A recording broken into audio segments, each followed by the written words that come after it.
상황에서 그 이 전쟁은 끝날 길이 없고 애지간히 멈추질 못하는 거죠. 그러니까 지금 당장 끝날 상황은 아니고 그런데 이것 때문에 전 세계는 지금 고통받고 있고 특히 유럽과 아시아가 아주 죽을 맛이고 아니 그것도 얘기를 했는데 네. 트럼프가 가장 최근 발언만 보더라도 이 회봉세가 이제 길어지면서 유가나 이런 것들에 대해 가지고 트럼프가 한 정확한 얘기는 이거예요. 이제 유럽과 아시아가 공짜 시대는 끝났다는 거예요. 네? 그러니까 지금 유가가 이래 올라간 거는 니네도 돼. 니들이 이 전쟁을 안 도와준 자업자득인 거고 네. 지금까지 공짜로 통행을 하면서 저 자유무역을 하고 석유를 수입해온 시대는 끝났다고 얘기를 했다고. 갑자기 이건 화가 트럼프가 막 실제 한 얘기란 말이에요. 이게. 갑자기 화가 막 날라고. 그러니까 이 이야기는 이란을 아프게 한다는 측면도 있지만 네. 유럽과 아시아 동맹국을 이 기회를 통해 가지고 바싹 조여붙이겠다는 의중도 내비친 겁니다. 이제 니네 우리 말 내 말 안 들으면 재미없어. 국물도 없어. 이 말을 한 거다. 그렇죠. 네. 그런데 이제 그렇기 때문에 이 협상이 쉬워 보이지는 않는데 제가 볼 때에는 지금 파키스탄이 협상의 중재자로서 역할을 하고 있는데 네. 이건 저의 이제 뇌피셜입니다만은 파키스탄이 협상의 중재자로서 어떤 파워나 또는 지위가 충분치 못한 점이 있다고 생각합니다. 그래서 원래 이제 지금 우리가 한국 전쟁 같은 경우에도 지금 현재 이란 전쟁이 막바지에 막 대혼란으로 빠져 들어가는 거는 협상에서 서로 간에 유리한 위치에 차지를 하고자 그런 거잖아요. 네. 근데 한국 전쟁 같은 경우에도 막바지에 뭐 고지전이 우리가 이제 잘 아는 엄청 많이 진행되지 않았습니까? 네. 거기는 이제 전선이 고착되는 지점에서 최종적으로 이제 휴전선을 정하려고 하는 거기 때문에 서로 더 많이 차지하려고 한국 전쟁 전 기간보다도 고지전하는 기간 동안 더 많은 인명 피해가 났었거든요. 그렇듯이 이제 근데 그런 식으로 한국 전쟁 막바지에 막 고지전을 통해서 엄청난 치열한 전투가 벌어졌을 때 이거를 중재한 거는 결국은 이제 유엔이었거든요. 그 당시에는. 그런데 지금 같은 경우에는 유엔도 사실은 지금도 이제 유엔은 사실상 존재감이 그렇죠. 완전- 아무것도 없지. 이 전쟁 과정에서 아무 역할을 못 하잖아요. 그러니까. 그래서 저는 중국과 러시아의 중재자로서의 역할이 필요하다. 지금 이제 중국이 조금 그런 역할을 하고 있고 이란 내무장관이 이제 러시아 간 거는 네. 러시아의 어떤 중재자로서의 역할을 좀 요청한 측면도 있을 거다고 짐작을 해봅니다. 근데 중국 같은 경우가 이 전쟁이 길어질 경우에 중국에게도 결코 이제 유리하지 않는데 그 트럼프가 그랬지 않습니까?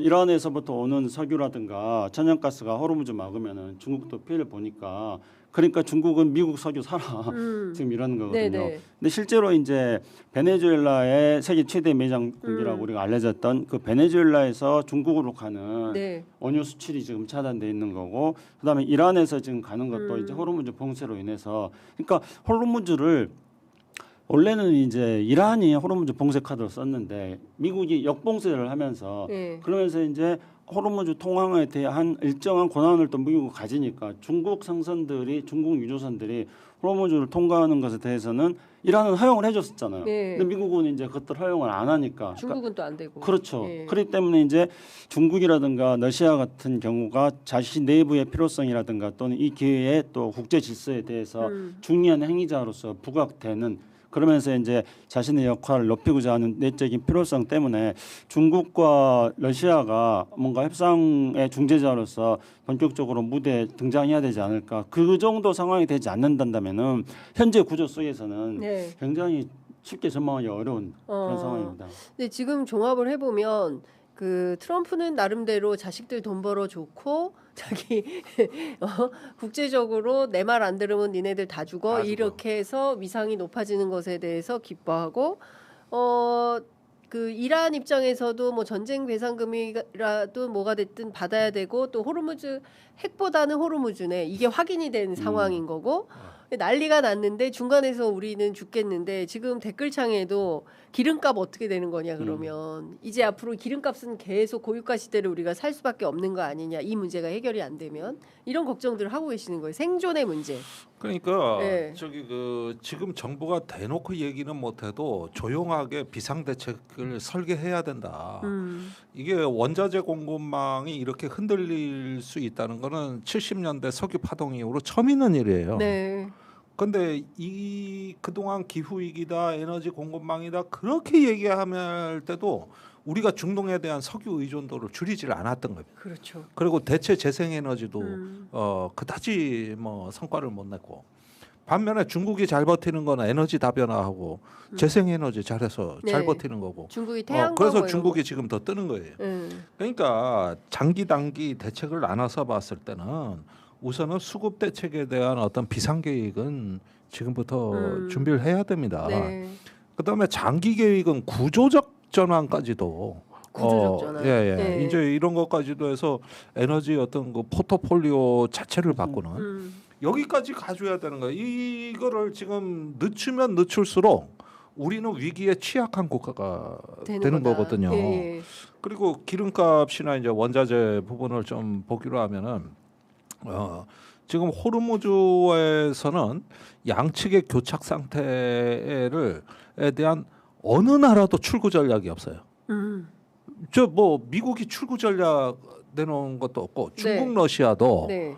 지금 여기에 뛰어들어 가지고 출구 전략을 내놓을 수 있는 형편이 안 되고 이란은 자기 목숨이 걸린 거기 때문에 안 돼요. 그러니까 이 상황에서는 어느 저기 그 나라 국가도 지금 출구 전략을 못 낸다. 그럼 어떻게 해야 되느냐? 이제 여기서 이제 바야흐로 새로운 국제 질서가 탄생하는 건데 이제 중견국들끼리 모이는 겁니다. 예. 그래가지고 지금 뭐 영국, 프랑스도 뭐 국제 회의도 하고 있고 40개국이 들어가고 우리도 들어가고 네. 우리는 지금 그 와중에 또 하나는 인도, 베트남 다니고 이란에 특사 보내면서 그러니까요. 우리 생존 공간을 어쨌든 만들려고 노력하고 있지 않습니까? 예. 근데 우리 혼자 해서 되는 건 아니고 이런 노력들이 국제적으로 해서 이제 더는 못 참겠다. 이제 우리 다 죽는다 이러다가 우리 다 죽어. 오징어 게임이야. 이렇게 해가지고 트럼프의 폭주를 막아내는 방향으로 이 힘이 가야 되는데. 예. 이러려면은 전 세계가 이제 한 가지 약속을 해야 돼요. 어떤 약속을 해야 됩니까? 이 트럼프에 대한 아첨 외교를 우리 여기서 이제 중단하자. 우리가 트럼프를 괴물로 만들었다. 예? 다카이치 사나이가 안 할 것 같은데.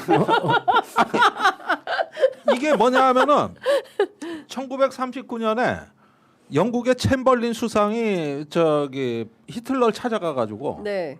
미넨 협정이란 걸 맺어 가지고 돌아와서 여기에 유럽의 평화가 달성됐습니다 하고 온갖 아부 외교를 다 했어. 저기 유럽 국가들이 트럼프 그거 저기 하듯이. 달래려고. 그게 트럼프를 괴물로 만들어 가지고 세계 대전으로 갔단 말이야. 지금 트럼프가 왜 저 모양 저 꼴로 됐느냐? 전 세계 정상들이 트럼프 찾아가서 아첨 외교하면서 노벨 평화상까지 갖다 바쳤다고. 그 메달까지. 네. 이러니까 자기 마음대로 되는 줄 알다가 트럼프를 괴물로 만드는 건데 일단은 말이죠. 이 전 세계가 이제 트럼프 너는 우리가 끝낼 수 있다는 이제 심각한 메시지가 가줘야 이게. 근데 누가 깃발을 들까요? 몰라요 그거.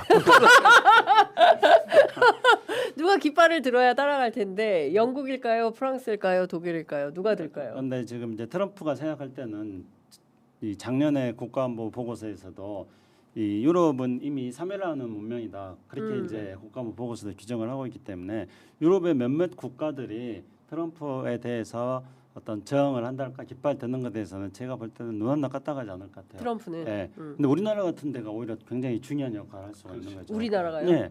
왜냐하면은 이재명 대통령이? 이재명 대통령과 대한민국이. 예. 그러니까 우리나라는 왜 그러냐면은 이제 우리가 아직도 잘 모르는데 이제 조금씩 느끼고 있는데 한국은 이제 이미 엄청난 선진국이 돼 있어요. 그리고 다른 것보다도 한국이 가지고 있는 굉장히 큰 장점은 우리 제조업 기반이 튼튼하다는 거. 네. 지금 이제 막 제조업 난리잖아요. 근데 난리죠. 한국이 제조업 기반이 튼튼하고 뭐 반도체 생산 능력을 포함한 한국의 경제적 능력이 세계 10위권에 들어 있는지 이미 조금 네. 됐었고요.